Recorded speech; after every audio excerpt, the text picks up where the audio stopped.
Y bien, hoy día estamos llegando prácticamente al final de la serie del estudio de la carta a los Efesios. Y entonces me gustaría que pudiera abrir su Biblia y pudiera buscar ahí la cita de Efesios entre el capítulo 6, entre los versículos 10 y 18. Y yo titulé esta predicación o esta porción de las Escrituras, la lucha contra las fuerzas espirituales malignas, porque entiendo que de eso trata el pasaje y lo vamos a estar revisando. Entonces, vamos a leer lo que dice el pasaje. Dice así: por último, fortalézcanse con el gran poder del Señor. Pónganse toda la armadura de Dios para que puedan hacer frente a las artimañas del diablo. Porque nuestra lucha no es contra seres humanos, sino contra poderes, contra autoridades, contra potestades que dominan este mundo de tiniebla, contra las fuerzas espirituales malignas en las regiones celestiales. Por tanto, póngase toda la armadura de Dios para que cuando llegue el día malo puedan resistir hasta el fin con firmeza. Manténganse firmes, ceñidos con el cinturón de la verdad, protegidos por la coraza de justicia y calzados con la disposición de proclamar el Evangelio de la paz. Además de todo esto, tomen el escudo de la fe, con el cual pueden apagar todas las flechas encendidas del maligno. Tomen el casco de la salvación y la espada del Espíritu, que es la palabra de Dios. Oren en el Espíritu en todo momento, con peticiones y ruegos. Manténganse alerta y perseveren en oración por todos los santos.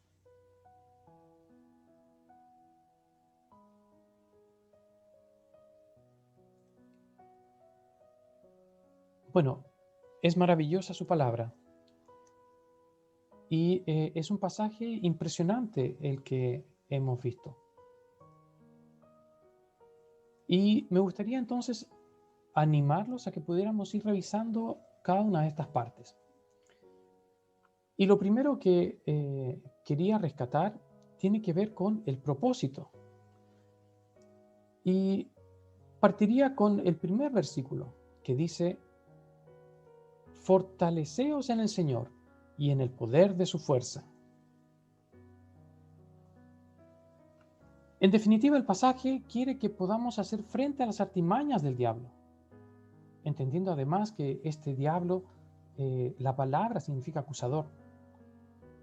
Este pasaje al final de esta carta a los Efesios nos está indicando que queremos resistir hasta el fin con firmeza. Dios quiere evitar que el diablo nos controle, que nos haga daño. Dios quiere evitar que nuestra fe se enfríe. Dios quiere que aprendamos a hacerle frente a las estrategias del acusador, que usemos sus armas espirituales.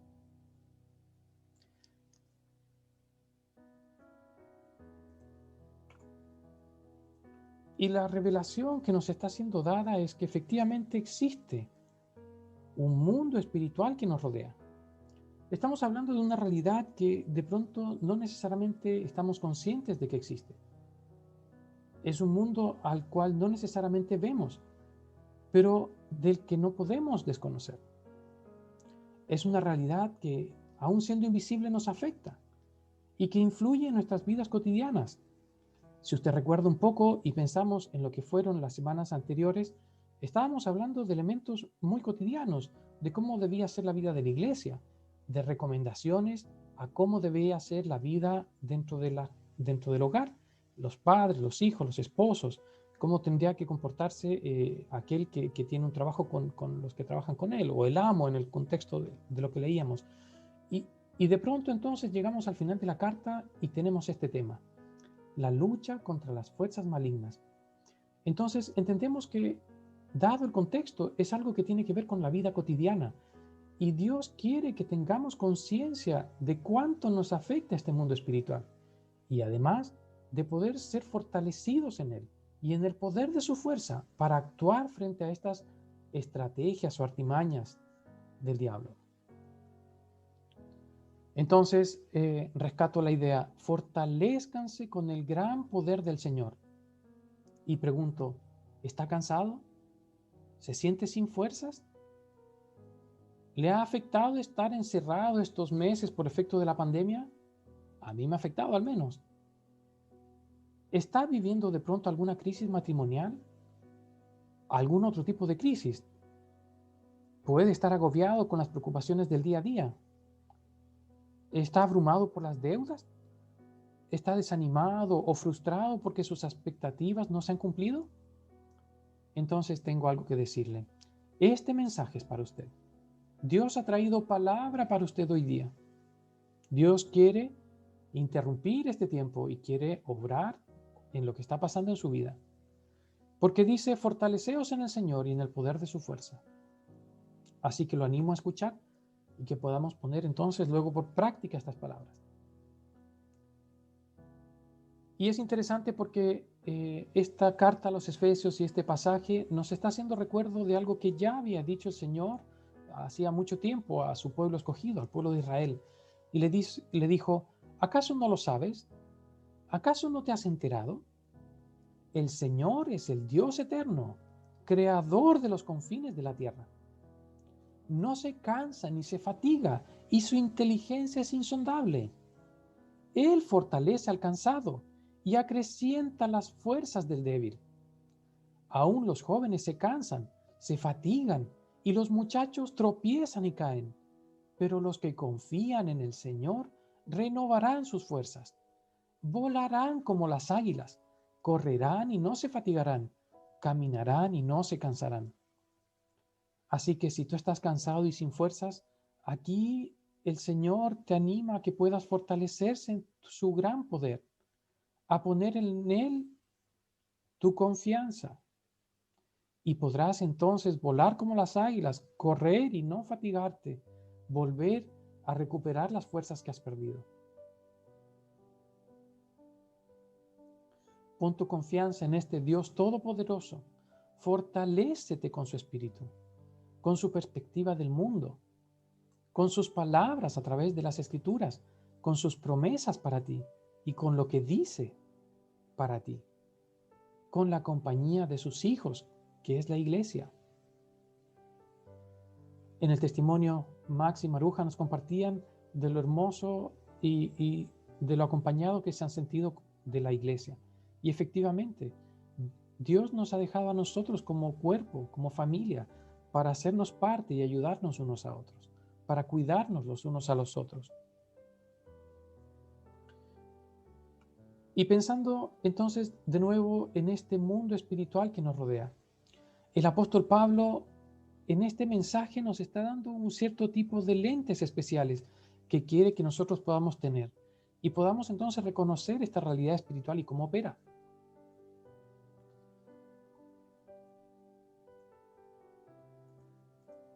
Si ustedes se fijan, aquí hay una imagen que ocupa filtros.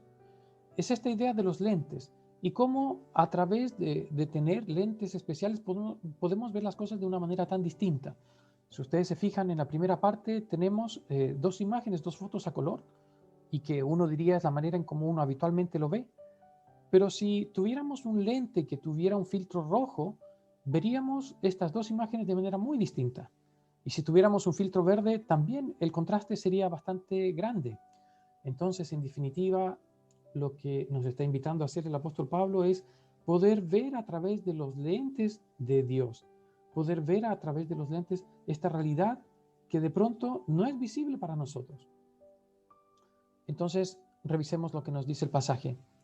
Porque nuestra lucha no es contra seres humanos, sino contra poderes, contra autoridades, contra potestades que dominan este mundo de tinieblas, contra fuerzas espirituales malignas en las regiones celestiales. Wow. Wow, cuando uno escucha esto, no sé qué siente cuando escucha estas palabras o cuando las lee. No sé si le da miedo. Suena tan terrible, ¿no? Mundo de tinieblas, fuerzas espirituales malignas. Wow, es sobrecogedor de pronto. Pero no debemos tener miedo, sino más bien tomar conciencia de cómo opera este mundo espiritual. ¿Y por qué no debemos tener miedo? Porque la misma Escritura nos anima, porque no nos ha dado Dios espíritu de cobardía, sino de poder, de amor y de dominio propio. A todos aquellos que hemos aceptado a Jesús como Salvador, que Dios nos ha dado de su espíritu. Dios ha puesto su espíritu en nosotros. Y este espíritu que Dios nos ha dado no es un espíritu de cobardía. Así que animémonos, es un espíritu de poder, de amor, de dominio propio. Y no podemos desconocer a qué ha venido el diablo y estos seres espirituales de maldad. El diablo vino a hurtar y destruir. Pero Jesús vino a darnos vida y vida en abundancia. Jesús, cuando estaba despidiendo a sus discípulos, en lo que llamamos la Gran Comisión, les dijo: y les aseguro que estaré con ustedes siempre, hasta el fin del mundo. Así que no debemos tener miedo. Sabemos que Jesús está con nosotros. Sabemos que el Espíritu de Dios está con nosotros y es un Espíritu poderoso.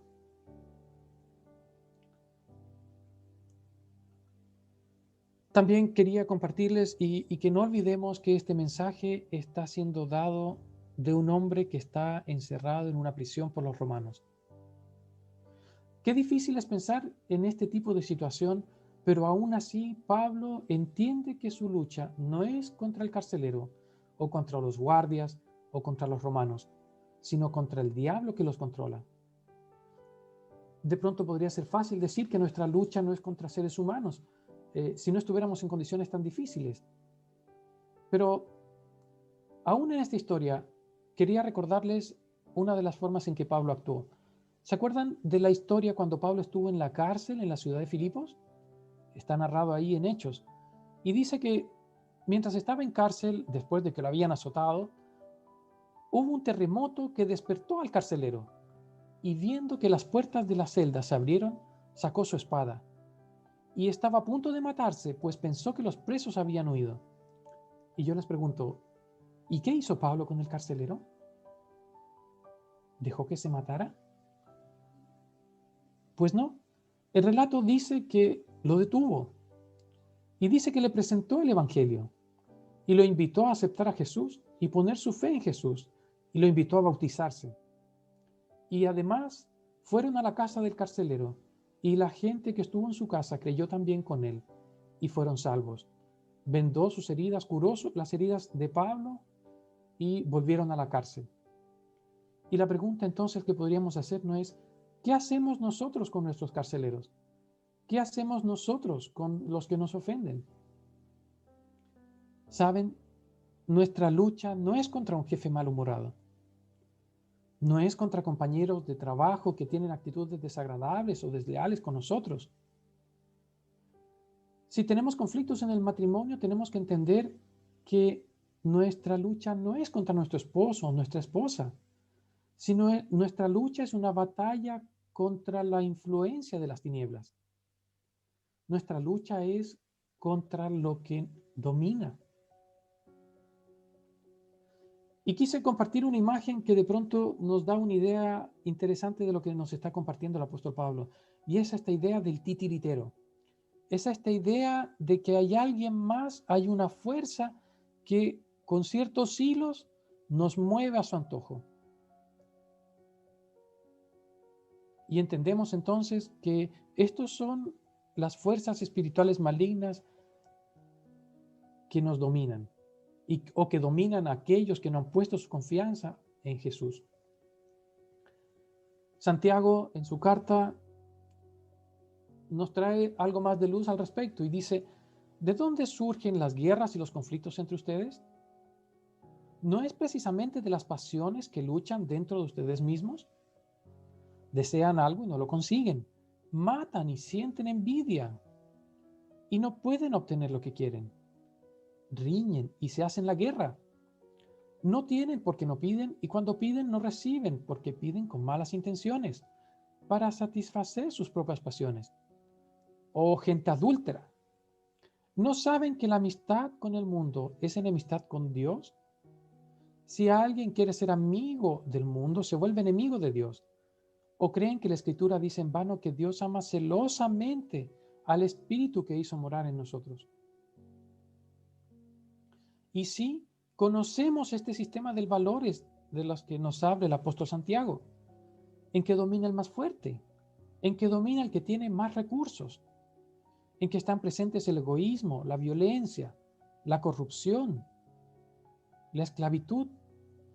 Conocemos este sistema, la depredación del hombre hacia el hombre. Y tenemos muchísimas muestras de este tipo de males.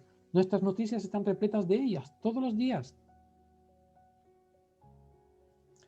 Aquí hay algún ejemplo de eso. Ataque al cuartel de carabineros en Ercilla.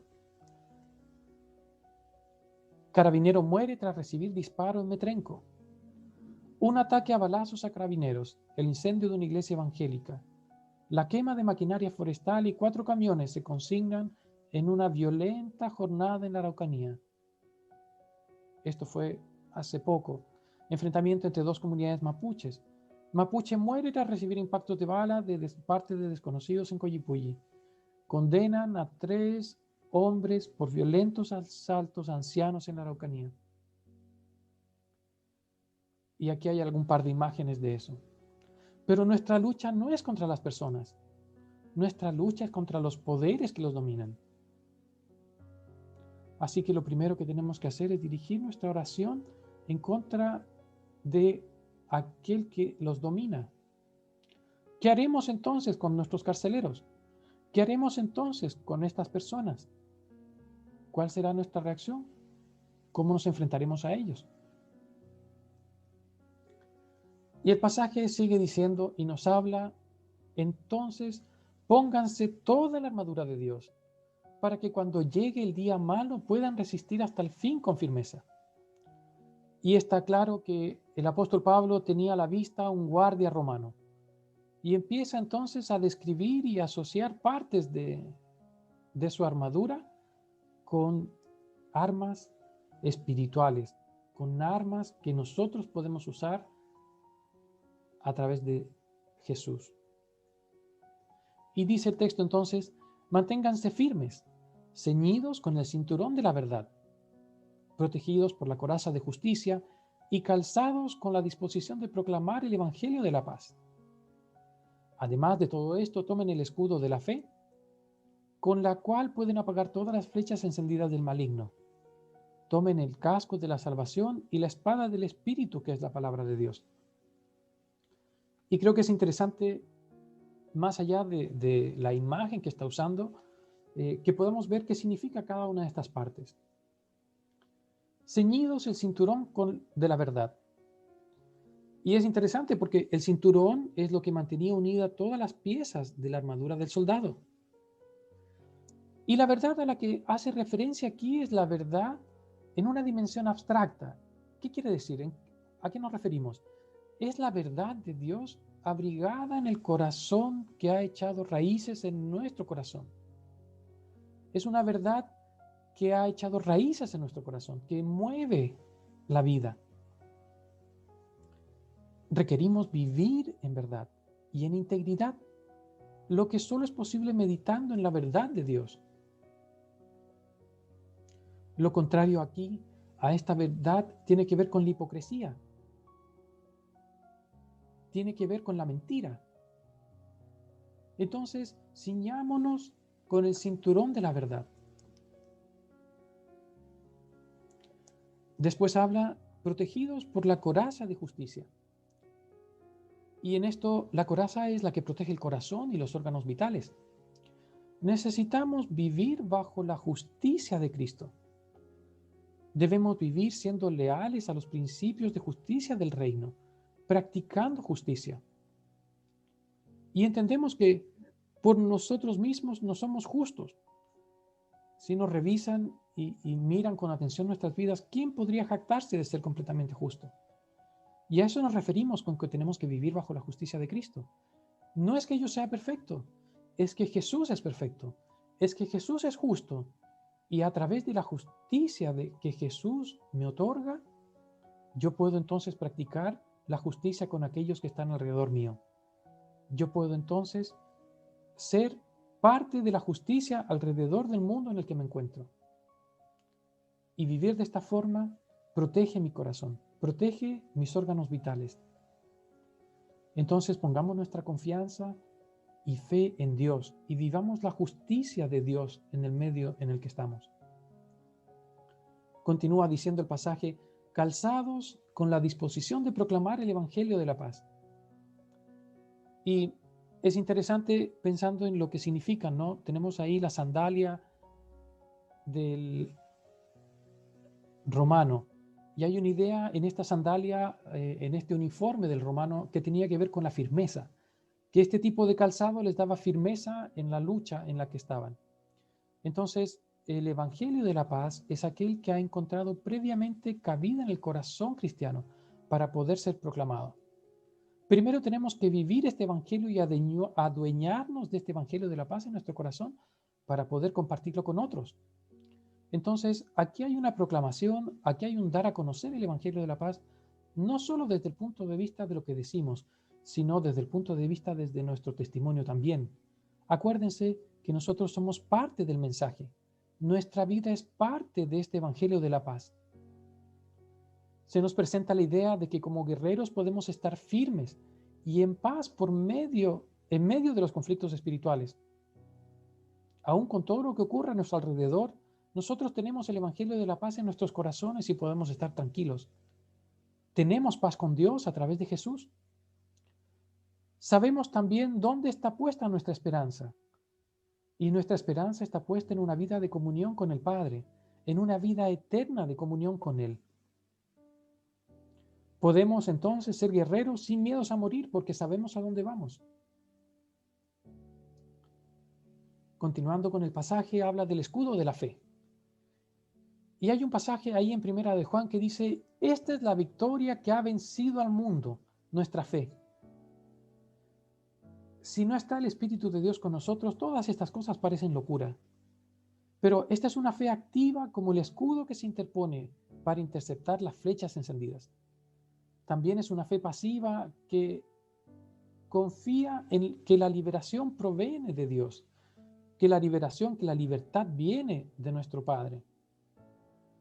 La fe detiene los dardos de la tentación antes de que lleguen a ser pecados en nuestro corazón. Las tentaciones y todos los ataques del enemigo deben contrarrestarse antes de que alcancen las partes vulnerables del cuerpo espiritual.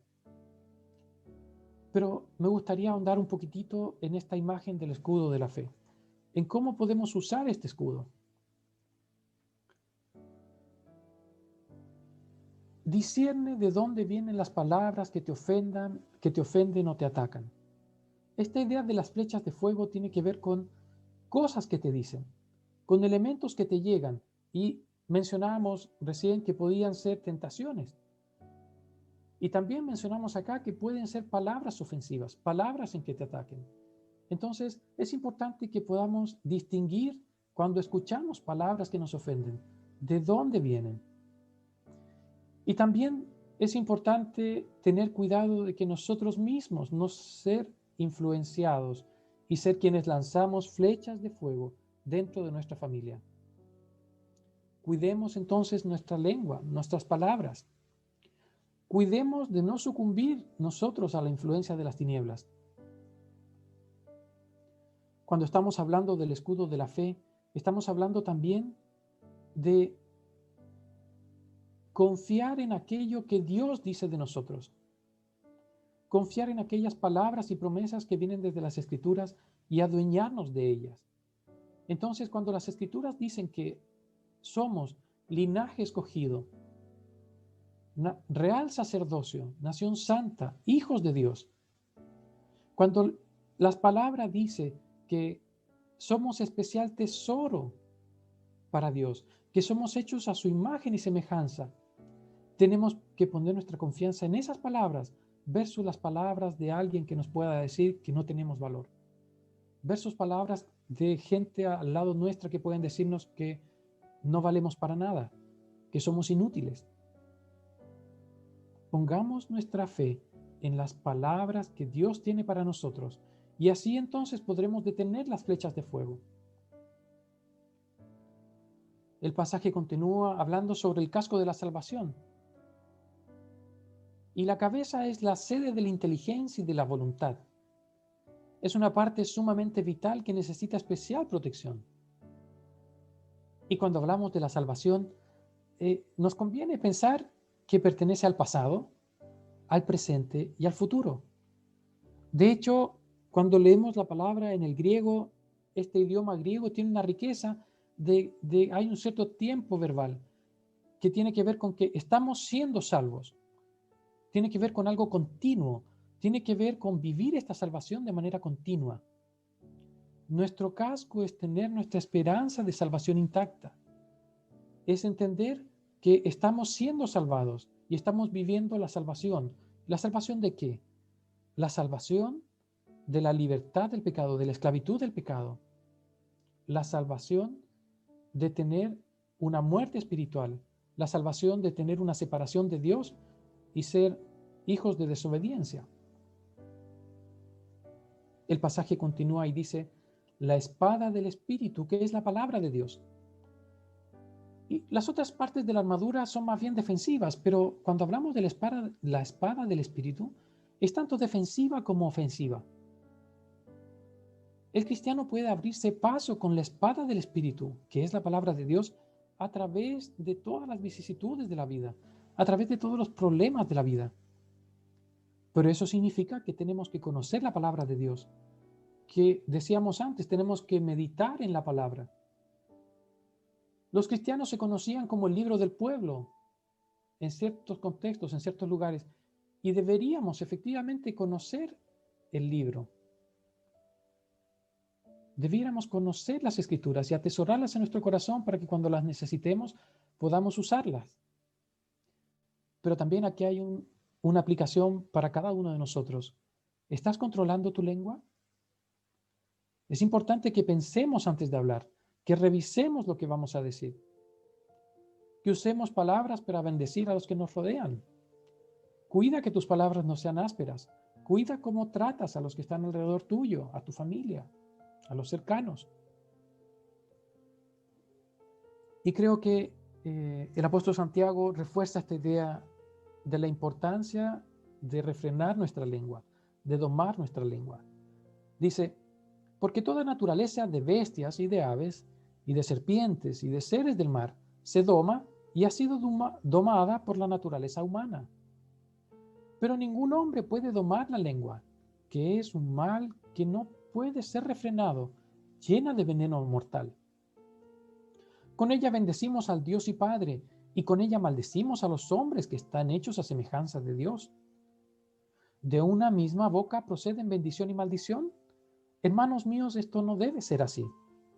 ¿Acaso alguna fuente hecha por una misma abertura puede dar agua dulce y amarga? Hermanos míos, ¿puede acaso la higuera producir aceitunas o la vid higos? Así también ninguna fuente puede dar agua salada y dulce. En definitiva, cuidemos lo que sale de nuestra boca. Si está saliendo agua amarga de nuestra boca, agua salada, eso significa que no estamos dando el fruto que Dios quiere que demos. Y pidámosle entonces que nos ayude, que cambie nuestro corazón, que quite las palabras que están en nuestra boca y que ponga palabras dulces. Que su palabra salga de nuestra boca. Agua dulce. Incluso esta idea del agua del Espíritu para salvación de aquellos que no lo conocen. Continuamos entonces con el pasaje y dice, oren en el Espíritu en todo momento con peticiones y ruegos. Y en esto, la oración no es un arma más, sino además es el Espíritu con el cual debe llevarse la armadura completa y librarse la batalla. Pablo nos anima a que la oración sea en nosotros algo continuo, una actitud de permanente comunión con Dios. Oren en el Espíritu en todo momento con peticiones y ruegos, con todo el corazón puesto en esta oración. Usemos las armas espirituales de Dios. ¿Tienes familiares que no son cristianos? ¿Tienes familiares que están alejados de Dios? ¿Estás viviendo alguna crisis matrimonial? Padres de familia que nos estén escuchando, ¿quieren cuidar de sus hijos? ¿O esposo o esposa, quieres cuidar de tu cónyuge? Entonces usemos estas armas espirituales. Fortalézcanse con el gran poder del Señor. Y vamos concluyendo. Vivamos en verdad y en integridad, meditando en la verdad de Dios. Vivamos bajo la justicia de Cristo, practicando la justicia del reino con los que nos rodean. Apropiémonos del Evangelio de la paz, de que podemos tener paz con Dios por medio de Jesús y pidiendo perdón por nuestras ofensas delante de Él. Pongamos nuestra esperanza en una vida eterna, en una vida de comunión con Dios. Tengamos una actitud de permanente comunión con Dios. Esta idea de orar en todo momento. Practiquemos el dominio propio y mantengámonos alerta. No nos adormezcamos con lo que está una situación en nuestra vida, con una comodidad en nuestra vida. Frente a las tentaciones y palabras de ataque, usa la fe. Confía en lo que Dios dice de ti. Escudriña las Escrituras y busca qué es lo que Dios dice para ti. Vivamos como salvados de la esclavitud del pecado, como libres. Dominemos nuestra lengua y usemos la palabra para bendecir a los que nos rodean. Por último, pon tu confianza en este Dios poderoso. Fortalécete en su espíritu, con su perspectiva del mundo, con sus palabras a través de las Escrituras, con sus promesas y lo que dice de ti, con la compañía de sus hijos, que es la iglesia.